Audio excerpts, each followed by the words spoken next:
Welcome to the motherfucking relay. We're covering today's top boxing news.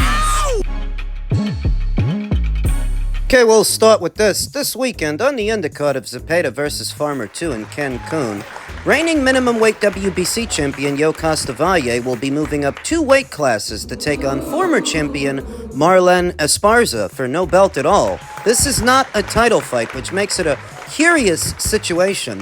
Why is Yokasta doing this? Wouldn't her time be better used pursuing one of the other champions at her own weight? One would think. Along with being the naturally smaller fighter of the two, she's also the younger fighter of the two. Yokasta's 32, whereas Marlen is 35. Along with being the younger fighter of the two, she's also the more experienced fighter of the two, having reigned as a champion across 3 divisions, sporting a professional record of 32 wins with 3 losses, no draws, 10 knockouts. To Marlen Esparza, who sports a professional record of 15 wins with 2 losses, no draws, 1 recorded knockout, having never been knocked out in 17 professional bouts. Neither of these 2 fighters could ever be accused of being all that hard a puncher, but if there is a puncher here, it is more Yokasta Valle than Marlen Esparza. Not to say that Yokasta Valle is all that big a knockout merchant, because she isn't, but if nothing else, she is a more prolific puncher, a busier puncher, and a busier fighter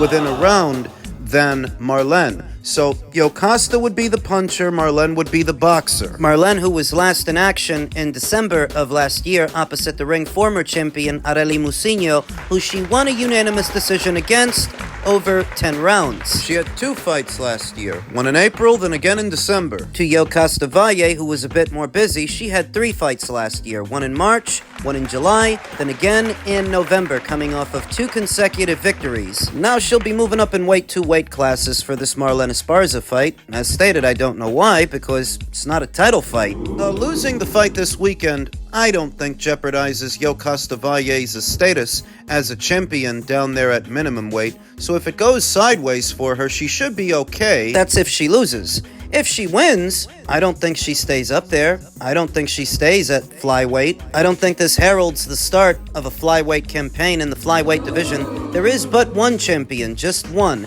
and that is Gabi Fundora, the inaugural undisputed champion of this division. There's never been one before her. Anybody wants a belt at flyweight, they gotta go see her. As it stands, these 2 are set to see each other this weekend. Yokasta Valle, being the naturally smaller fighter in a fight, she's not under much threat of being stopped and knocked out by Marlen Esparza, because Marlen's not a big puncher as it is. I mean, she's not a puncher at all. I'd wager that Yokasta Valle might actually punch harder than Marlen, even though she's naturally smaller. In any event, there's not much chance of Marlen knocking out Yokasta. I don't think Yokasta knocks out Marlen. I think this fight goes the distance. Yokasta Valle's best bet in this fight is to outwork Marlen Esparza. At least appear the busier fighter within the round and in the fight overall more often, and that could theoretically win her a decision. For Marlen, she's got to move and punch. Don't sell out with Yokasta Valle. Don't make her job easier by trading punches with her in the phone booth. Beat those feet, move around, use the ring, set traps, box. I think I'm gonna go with Yokasta Valle to win this one, win it on activity. If you look at the tail of the tape, there's not much between them. No big discrepancy in height or length. Marlen will likely be the heavier fighter on the night. Heavier, but she's not a puncher. She's not a puncher by any stretch, so her being a bit heavier shouldn't be a problem. She can't punch. Where Yokasta Valle, I think, will do a decent enough job of crowding Marlen Esparza mid-range to inside and letting go of combinations that the judges might award her a decision on activity. And that's a feather in the cap of Yokasta Valle if she can win, because she's the smaller fighter, moving up 2 weight classes, whereas if Marlen won, you can't give her but so much credit fighting a minimum weight at flyweight. I think Yokasta Valle is going to win a points decision, and we'll see if she does on Saturday. Elsewhere in the world of boxing, MMA fighter Rampage Jackson shared his thoughts on Devin Haney, saying, "Yeah, F Devin Haney, he acts like a little bitch. F him. I can't stand people that act like that. F Devin Haney. Ryan beat his ass again. And Devin Haney learned not to be a effing bitch. Everybody can't be undefeated like, you know. You win and you lose. You take this shit like a man. Don't be going and suing mofos and saying, all this shit, man. Take your effing loss like a effing man, like everybody else." Devin Haney's stock is at an all-time low. Now, you can try to explain what the rationale was for that lawsuit to guys like Rampage Jackson and everybody else, but only a few are going to get it. That it wasn't about being awarded damages for the Ryan Garcia fight for Ryan cheating. It was a leverage play. Leverage a potential lawsuit against favorable terms for a rematch. But that's going to sound like Chinese. It's going to sound like you're speaking a foreign language to some of these people that can't process what you're saying. They weren't actually trying to get money out of Ryan. They wanted better terms for a rematch because it's a rematch they were after. Though outwardly, to the dumb dullards, it's just going to seem like Devin is acting like a little bitch. This guy beat you up and you sued him. You don't see very many MMA fighters or boxers making much of Ryan Garcia's positive test, likely because they're on something too. They know underneath it all, it's the industry standard. And most, if not all, of the top-level boxers are all on something or another. Thus, they're not going to pigeonhole Ryan for what is an occupational hazard. That if you're not seeing more people vilify Ryan for his positive test, well, that's why. Instead, Devin becomes the villain for going through the courts, even though the only reason he did that was because he wanted to leverage a lawsuit against favorable terms in a rematch. That was his way of forcing it. Because Oscar wasn't going to try to do one. You have to remember that not that long ago, Oscar said there was no point in a rematch. Ryan Garcia himself would not agree to VADA testing not that long ago. Bill Haney gave him a deadline, an ultimatum to sign up for anti-doping testing, and Ryan didn't want to do it. That was the situation up until Turkey LL Sheikh got involved. Before that, it wasn't looking like a rematch was going to happen, and Devin Haney desperately needs one. He needs to get his lick back. He needs to avenge that loss. That very much still seems like a loss in spite of the overturned decision. His unbeaten record, quote unquote. People know what they saw. It's still fresh in their minds. The New York State Athletic Commission can overturn the decision if they want to. People aren't going to forget the shellacking that he took at the hands of Ryan Garcia. And thus, Devin has become a bit of a social pariah. You can explain the situation, but people don't care. They've made up their minds. And the only way that he can get back in their good graces is to get in there and fight. They're fickle like that. From one fight to the next, their opinions can drastically change depending on how the fighter fights, depending on how the fighter performs. So that's the only saving grace for him. He's got the Jose Ramirez fight coming up. I think that's a difficult fight to come back with, especially after a long hiatus. So did Gabe Rosado, and he said as much on his social media, to which both the Haneys... They didn't like that. In case you missed it, there was a back-and-forth exchange between Gabe Rosado and Devin, and Gabe Rosado and Bill. You and your pops, y'all both be in your feels, man. What's good, y'all, man? So look, man, Haney, he's not happy, right? He's on Twitter going crazy, X, whatever you want to call it. And look, man, I gave my opinion. I said I think Ramirez was the wrong choice. The dude is a former champion. He can punch. He's only 32. You know what I'm saying? He lost to Barbosa, but Barbosa is he hot right now. He's popping. So it's like it ain't a bad loss. You know what I'm saying? So to be laid off a whole year, you haven't fought Haney, you know what I'm saying? And then you come back and the first guy is Ramirez. I'm just saying that it was a bad choice. That's all I'm saying. Now, if you beat this guy, then good, dude. No one is saying I want Haney to lose. I never said I want Haney to lose. I just gave my opinion on what I thought. That's all that was, bro. You and your feels, like you and your pops, y'all both be in your feels, man.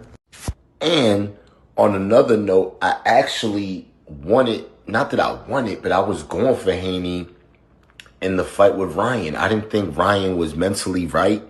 You know what I'm saying? Ryan, you know, he pulled a good one on all of us because everyone thought Ryan was off. So I'm thinking Haney had the upper hand in that fight. So I picked Haney in that fight. Ain't no hate here, bro. Now you lost the fight. I'm judging you off of how you act after the loss, bro. You know what I'm saying? You sued the man, you know what I'm saying, for battery. Bro, this is a combat sport. Whether he was on something or not, it's a combat sport, bro. Then, now you on his undercard. Now you on Ryan Garcia's undercard, bro. They snapped at Gabe Rosado for Gabe's legitimate concerns about a Devin Haney versus Jose Ramirez fight, and I expressed those same concerns here on the channel, that Jose's not a slouch, this could prove to be a difficult fight to come back with, and for that, they snapped at him. Remember that Gabe isn't just a fighter, he's also a commentator, he's also an analyst, and in his own view, that could be a dangerous fight for Devin. That was all he was saying. And for that, the Haneys very much did start taking shots at him, at his career, as if he's not entitled to his opinion, which led to a blowout on the Boxing Voice, and I believe that was last week, a blowout between Gabe Rosado and Bill Haney. You started fighting then, Gabe Rosado. Bektemir. I knocked out Bektemir. I knocked out Bektemir. Okay. Knockout of the year. Knockout of the year. Fight of the year with Munguia. Sellout arena. Hold on, Gabe. What you talk Hold on, about, Gabe. bro? Okay, I'm one of a kind, dog. Your son is one of many. I'm one of a kind, Your Your son is one of many. I'm one of a kind. I'm one of a kind. Okay. Your I'm first Gabe fight- Rosado, dog. Your first fight was 1-2. I'm Gabe 0-4, Rosado, and I dare you to 1-2, that shit in my face. 2-2. And what the about? I dare 3-1. you to talk that Listen, shit in my face. listen, You ain't listen, shit, listen. dog. Listen, I bet you Fuck outta get here. off this phone. I'm I one bet of you a get off this kind. phone Your before son I will do. be forgotten. I'm Gabe I Rosado, bet- motherfucker. Everybody Hey, respect listen. me. Listen, Your listen, son I need a bet you get off the bodyguard. phone I don't need before no bodyguards. Your son need a Okay. bodyguard. And so you see what that turned into, and it all stems from an innocent comment, an innocent observation that Gabe Rosado made about Devin's upcoming fight, that it's a dangerous one. Sort of lends credence to the notion that the Haneys are a bunch of sensitive bitches. You're suing your opponent for beating you up, you're snapping at people online for whatever they say. So that now there are not that many people within the boxing sphere arguing your case and arguing on your behalf. I know what the lawsuit was for. But to a lot of people, you just look like a bitch. And you make it worse, snapping at everybody online who might have something to say. Quit your crying, focus on your fight, win your fight, so you can make it to Ryan. Stop acting like a bitch. David's got to enforce it, push. He's got to activate mandatories. Now when he does it, you're arguing against him getting the fight. Make up your mind. Yeah, you should have hit it with the man that matters. He should have hit doing it it with now. Canelo. Not And he's nobody doing it now, and what Bivol. We don't happened? give a you stripping Bivol. You should have stripped Bivol? Canelo Hey, and make a statement yes. with stripping Canelo. You didn't strip Canelo. moved on. You We've decided moved to on. play nice with the WBC because you knew the WBC wasn't gonna strip Canelo. What Now doesn't you want to Bivol- play hey, the what doesn't Bivol WBC take- against the Russian? Why you didn't put him against the Mexican? Go ask Suleiman. Yeah, go ask Suleiman. No, you Care of and this Brandon Mexican Lands kid? want to do politics. Y'all want to strip and fight for vacants, pussies. Why doesn't Bivol just take care of Benavidez? Why when he's don't you get overhyped? on the undercard? Why don't you get on the undercard for a lot of money, like Samson said, and Let me go talk. fight him I'll next? tell you why. Yeah, you don't I'll wanna. tell you why. You don't wanna. That is Nestor Gibbs of the Boxing Voice losing his cool with a rather obtuse individual that regularly frequents this channel, Mirage, who only ever seems interested in talking about David Benavidez. And defending David Benavidez, even if he has to be obtuse to do it. I've dealt with him on a number of occasions myself, lost my cool on a number of occasions, and he's not the only one. Another critical thinker that goes by the name here, 129, said, everything you said in your video makes no sense. So Benavidez doesn't want undisputed? Not by trying to A-side Dimitri Bivol, he doesn't. Isn't Turkey the one who doesn't want the fight? How is it Benavidez's fault? Because you're trying to A-side Dimitri Bivol. Y'all be saying the dumbest shit. So now it's Benavidez that wants an email belt for wanting to fight Bivol now? Yeah, because the way you're doing it, that's all you're gonna get. You're not gonna get a fight, you're just gonna get an email title. And the World Boxing Council mandated the fight. Take the video down. You make no sense. No, I make perfect sense, you just don't have a retort. Everybody else seems to understand that trying to A-side Dimitri Bivol by demanding the location be a location of your choosing and a banner of your choosing, you're not going to get a fight doing things that way. All you're going to get is an email title. But if you play ball with these people... They offered him Callum Smith in the interim. Well, hopefully, we might be looking at a future opponent. You know, Callum Smith. We're both at 175. You know, he just gave a great fight, and I think me and Callum Smith would be a great fight. So maybe we can make that happen in the future. We received a large amount of millions to fight Smith, and we denied. Did you catch that? Samson admitted they were made a multi-million-dollar offer to fight Callum Smith, which they rejected. Let's hear it again. DJ, Play it back. A large amount of millions to